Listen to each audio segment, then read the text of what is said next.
Assalamualaikum warahmatullahi wabarakatuh. Bismillahirrahmanirrahim. Alhamdulillahirabbil alamin. Wassalatu wassalamu ala sayyidil mursalin wa ala alihi wa sahbihi ajmain. Amma ba'du. Anak-anakku kelas 9 MTS Ma'arif NU Ngaban Tanggulangin. Alhamdulillah di pagi ini kita masih diberi kesempatan oleh Allah Subhanahu wa taala untuk menuntut ilmu. Semoga kita yang menuntut ilmu mendapatkan ilmu manfaat dan barokah. Untuk mapel fikih kali ini yaitu mengenai tentang kurban dan akikoh. Yang pertama, pengertian dari kurban menurut istilah yaitu binatang ternak yang disembelih pada hari raya Idul Adha setelah sholat Idul Adha dan 3 hari tasyrik yaitu pada tanggal 11, 12, dan 13 Dzulhijjah. Jadi kesempatan untuk menyembelih hewan korban ini ada 4 hari. Yang pertama tanggal 10, 11, 12, 13. Berarti dalam 1 tahun untuk penyembelihan hewan korban hanya pada tanggal-tanggal tersebut. Yang kedua, hukum kurban. Hukum kurban adalah sunnah muakkad. Dari hadis an Abi Hurairah anna Rasulullah sallallahu alaihi wasallam qala man kana lahu sa'atun wa lam yudhi fala yaqrabunna musallana. Artinya dari Abi Hurairah Rasulullah sallallahu alaihi wasallam bersabda, barang siapa yang mempunyai kemampuan tetapi tidak mau berkurban, maka janganlah mendekati atau menghampiri tempat sholat kami. Hadis riwayat Ahmad dan Ibnu Majah. Yang ketiga, waktu pelaksanaan korban.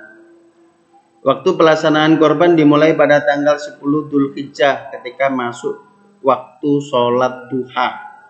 Dalam kurung setelah pelaksanaan sholat Idul Adha. Terus kapan berakhir waktu korban? Berakhirnya ketika terbenamnya matahari pada tanggal 13 Dzulhijjah atau hari tasyrik. 4. Syarat dan tata cara penyembelihan hewan kurban. Yang pertama adalah orang yang berkurban mampu menyediakan hewan kurban.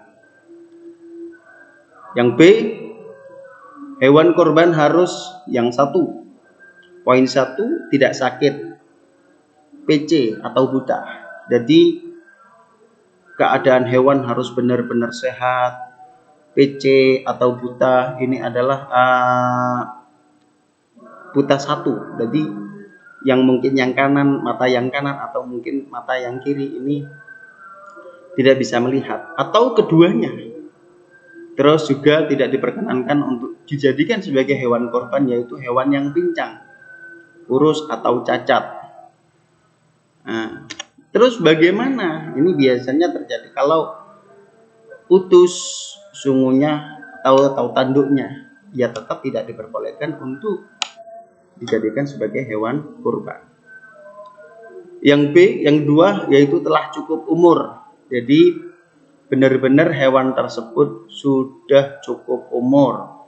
Jadi kalau hewan sapi sudah berumur 3 tahun, jadi berjalan 3 tahun, jadi 2 lebih.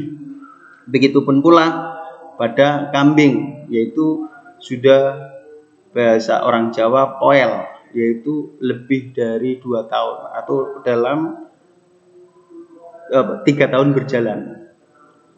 Yang ketiga, disembelih pada waktu yang telah ditentukan. C, orang yang berkurban adalah orang Islam yang merdeka. Nah, merdeka di sini semuanya orang merdeka, tidak ada yang menjadi budak, dewasa dan berakal sehat. Akikoh.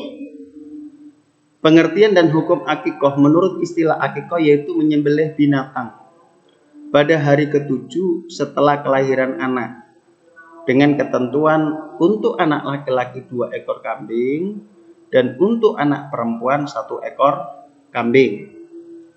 Terus kapan pelaksanaan akikoh? Penyembelihan akikoh pada hari ke-7 atau ke-14 atau hari ke-21. Biasanya pada hari ke-7, hari ke-14, hari ke-21 ini orang tua memberikan nama. Jadi kesunahannya memberikan nama dengan nama yang bagus. Jadi tujuannya apa nama-nama bagus? Nanti kalau orang anak laki-laki diberikan nama Ahmad atau Muhammad atau Abdullah. Itu nama-nama yang bagus. Jika anak sudah balik, maka kesunahan orang tua gugur dan berpindah kepada anak untuk mengakikoi dirinya sendiri. Ini berdasar siapa? Berdasar hadis dari Ahmad dan Imam At-Tabarani bahwa Rasulullah Shallallahu Alaihi Wasallam mengakikoi dirinya sendiri setelah diangkat menjadi nabi. Apa selain kesunahan akikoh, disunahkan juga bagi anak yang baru lahir memberikan nama yang bagus serta mencukur rambutnya dan bersedekah seberat rambutnya dengan emas atau perak bila mampu.